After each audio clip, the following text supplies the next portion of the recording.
search and rescue teams have been working around the clock to reach communities cut off by floods and landslides to deliver help and life-saving aid to remote areas. We spoke earlier about all our friends and international partners coming from all over the world to help us in this effort. And among those helping to reach the unreachable are Jeremy Locke, co-founder, COO, Aerial Recovery, a US-based disaster response organization, and founder of Pioneering Greatness, Deputy Governor of the British Virgin Islands, David D. Archer Jr. They're here to tell us a bit about their efforts so far. Gentlemen, good morning. Good morning. And from the bottom of our hearts, we thank you for what it is that you've been doing. Both of you not unfamiliar to missions like these. So David, let me start with you. A little bit about your background and work in this area. Well, thank you. Deputy Governor is my official title, but I'm here as Pioneering Greatness. But we went through Hurricane Irma and Maria within the BVI, total devastation also. Mm-hmm. So part of my role was to ensure, for example, the public service got back to its feet. But outside of that, how do we build person's emotional stability throughout that process? Most people might make it, they do make it through the physical aspects of hurricanes, but you will see right after the emotional aspect, how they cope, how they build themselves is one of the critical aspects. Yeah. You were here, you were coming to Jamaica on another mission. Yes. After the hurricane, your mission changed. Yes. Tell me a little bit about that. Well, Pioneering Greatness is a mission to help persons live the best version of themselves, really help them aspire to their ultimate place of success. And our mission was going to be on last Saturday, November 1st. And we had a conference that was going to hopefully inspire the people of Jamaica. Mm-hmm. And we walked into something which for us is more meaningful, mm-hmm. to be able to help. Mm-hmm. And you never question God's mission for you. Mm-hmm. You just follow the path as blindly as you can, but with as much vigor. And we now know the reason why we are here was to help during this space of time. Mm-hmm. And then as we rebrand the conference to a relief conference to help Jamaica, utilizing one of our foundations to just help people to become better during this time. Are you still inspiring, just in a different way? Yes. Jeremy, your work in this area, aerial recovery, is not something you are new to. Tell me a little bit about, your work in this space. Mm-hmm. For myself and the majority of our team, we're veterans of the military or first responder community. So we have service kind of in our blood and our DNA. Mm-hmm. And the ability, it's often difficult for us veterans when we get out of that service, like what are we going to do with the rest of our lives? So to be able to utilize those skill sets is also helpful for us, and that have post-traumatic stress and all of that. So we can kind of relate to that. So to be able to continue that mission, and God He puts the right people in the right places. And with Pioneering Greatness, I was actually a speaker at the conference with my wife, and this was like ordained. It is. I mean, he pre-positions, absolutely, and so much respect for the leadership of David. For not a second did he think of not coming.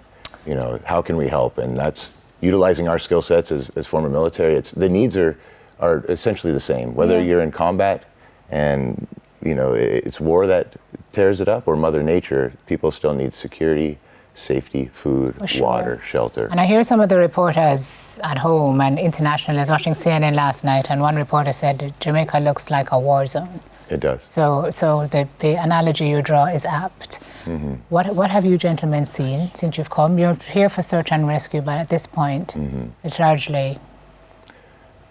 It's at this point it's a recovery assistance because we don't want the situation to get worse, right? And then the logistics are more difficult, being an island nation, to be able to get everything out here. But what I will say is I'm very impressed, and I'm sure Dave would echo this, with the resilience of the Jamaican people.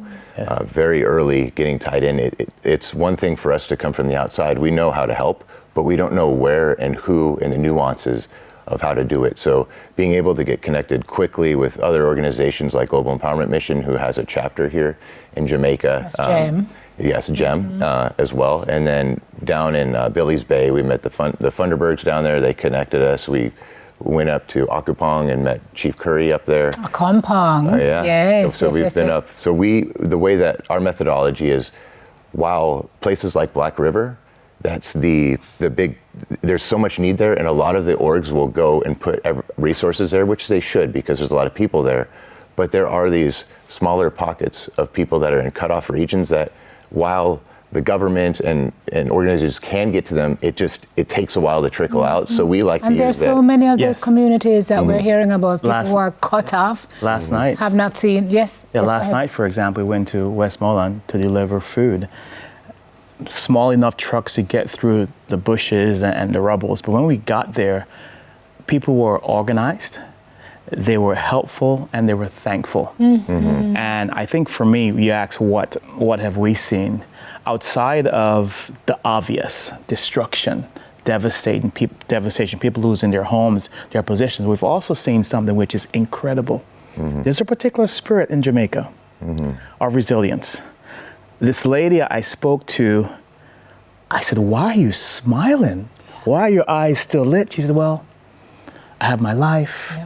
I have hope, and I have God." And I think for us, with our Pioneering Greatness movement, that's why we focus on the emotional capacity of people. We focus on letting them know we have something that we do. After disasters, we don't take it 1 year at a time. We take it 1 hour at a time. Have to. Minute if you have to. 1 minute if we have to. And then as we've accomplished that, we go over and over. So I think what we've seen, you've seen it too, but I think there is a need to, and that's the reason why we'll still have the conference, to join what we've seen with people's mission and their ambition, to let them know you don't build a house first with lumber. You build a house first with a mental resilience and capacity of hope. Yeah. It's a very important message because it's in really short supply now, Yes. hope. Because people have lost everything. I'm sure you've seen people who've lost loved ones. And Yes. I can only imagine what you gentlemen have seen from where you are and where you sit. What message would you like to leave with Jamaicans? I mean, I'm sitting here and I'm getting emotional just talking to the two of you because the kind of help that we need right now, we cannot do it by ourselves. And it's very heartening to know that there are people, I mean, the kind of support we're receiving is just incredible. Oh, yeah. And so my heart is full as I speak to you gentlemen to, just to get to those folks who are so vulnerable right now that they feel like there's nothing left. Yeah. And you are indeed inspiring hope. So what would you like to leave with us? Yeah, my message would be their help is coming. And I know it's difficult at this point, but you have to be patient. That the aid delivery we did yesterday with Global Empowerment Mission, we do choose to go to those difficult areas where we have to hold wires up and be able to even get in there. But a lot of organizations, they won't go there without a military escort or any of that because they consider it very dangerous. Yeah. So you have to remember, as we come to help you, you have to help us help you. That's right. Because we have the food and there's a lot coming in. So please be calm, share with your neighbor. A lot of these packages we give out are enough to sustain a family for 2 weeks. If you didn't get a box, let us know, but share with your neighbor and get back because we have to quell that infighting and please, like, It's just that people are so desperate now. Yes. I know. They're so desperate. I know. What you're saying is absolutely Yes, right. patience and we will do our best to get to you, but we have to have patience and peace. Yeah. Thank you both. God Thank bless you. you both. Thank you. for doing this. Co-founder, CEO, Aero Recovery, US-based disaster response organization, Jeremy Locke, and founder of Pioneering Greatness, Deputy Governor of the British Virgin Islands, David D. Archer Jr. Angels do exist among us and outside, and we always say we'll get through this together, and together means us here at home and those who care from outside Jamaica. Our hearts salute you. Thank you. All right, we'll take a break for news. We'll be right back, everybody.